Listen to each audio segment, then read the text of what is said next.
Listen to your favorite shows live and on demand 24/7. Download the 77 WABC mobile app now.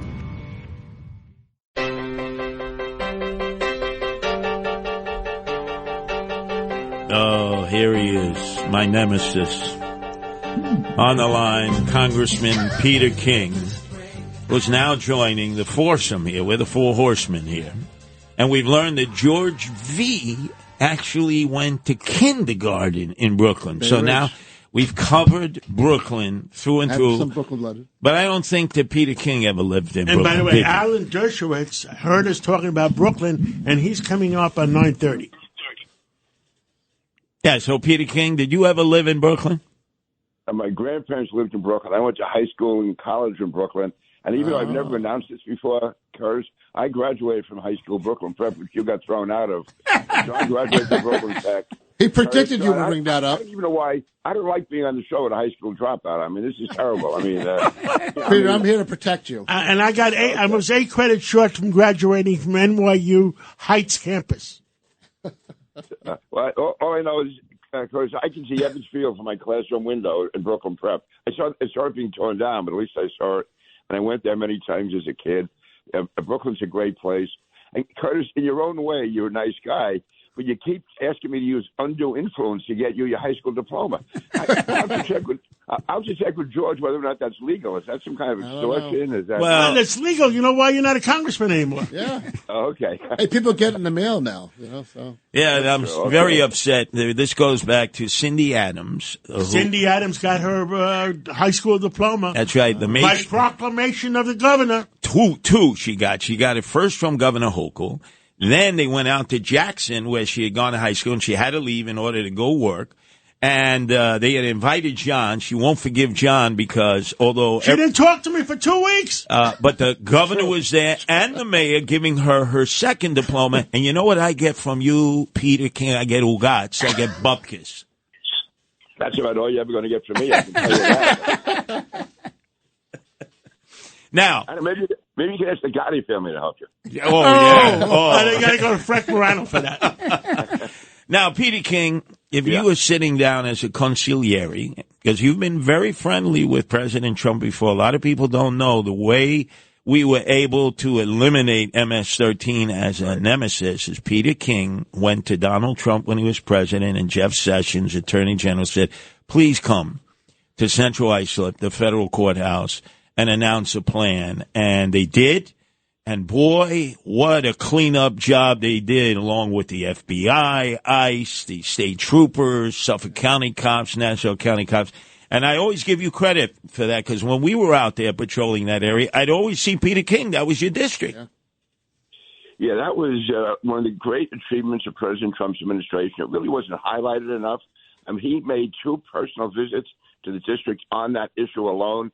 The Attorney General Jeff Sessions was out there. And what he did was President Trump made it clear to the feds that this was a top priority with him. They put in additional assistant U.S. attorneys. They got ICE involved, HSI, FBI, DEA, all of them, coordinating that with the Suffolk County Police, Nassau County Police, and MS-13, which had killed, I think, murdered 25 people in 18 months. There's not been one murder that I know of in what used to be my district since then. But that was 25 murders in 18 months. It was a reign of terror. And President Trump made it clear that this was a top priority. They went in, they got it done. Now, MS-13 is still there somewhere. They're mostly underground in Suffolk and Nassau County. And if you let your, as George would know, if you let your boot off their throat, they can come back. But right now, they are pretty much controlled, contained, underground. But it was President Trump that turned that all around. Peter, I got to give you a little side story. We're in Hampton Bays, campaigning with then Andrew Giuliani, who was running for governor, a Republican primary against Lee Zeldin, the ultimate winner, and Astorino and Wilson. I said, let's stop. We went into a cantina. There were all MS-13 guys there throwing the gang signs because they own some of these places. And Andrew goes, are you trying to get me killed? You're starting fights with MS-13 in there before I even get to finish this primary? I said, don't worry about it, Andrew. Wait in the car. I'll deal with these guys. By the way, Bitcoin, I just saw it on the screen, went down 12,000 today. from 61,000 to 49,000. The drug dealers, the prime ministers are all are going crazy. That's their money. Yeah. Absolutely. But the crooked prime ministers, George. Yeah, crooked. The crooked prime ministers. We have to convince Trump. He's gotten on the Bitcoin bandwagon now. He used to be with me, John, Buffett, and everyone saying that's a crooked game. But Peter King, what advice would you give President Trump as he now takes on Kamala Harris? Yeah, first of all, the whole campaign has changed. It's no longer Joe Biden with being aged and senile and everything else. It's Kamala Harris, who, believe it or not, to many of the American people is a new face. And she looks happy. She sounds halfway intelligent, whether or not she is. And she says the sun is going to shine for the rest of the century. Exactly. And she's going to get a free ride for the mainstream media. It's time for Donald Trump to switch the tactics. Don't be attacking her personally. Don't say that she has a low IQ. Don't say that she's not really black. That is dumb to say that. And there's Steve Moore said, why he attacked the governor She's of Bombay Georgia. Indian, and all the Indian people are very, very smart people.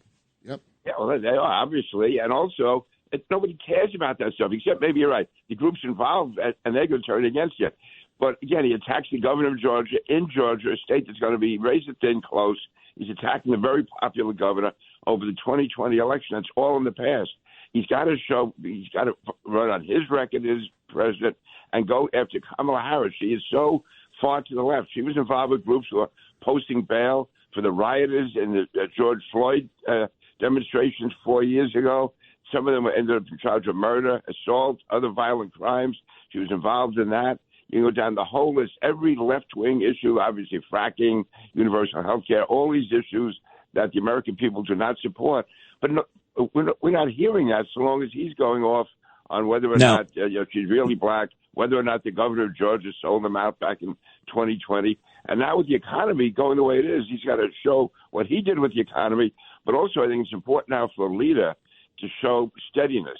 And if he's going off all these different tangents, it takes away from that. He was a great president. He got things done.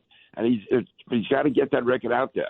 Now, back to something that's very close to you, Jon Stewart, and other survivors of 9/11, their families and friends, first responders.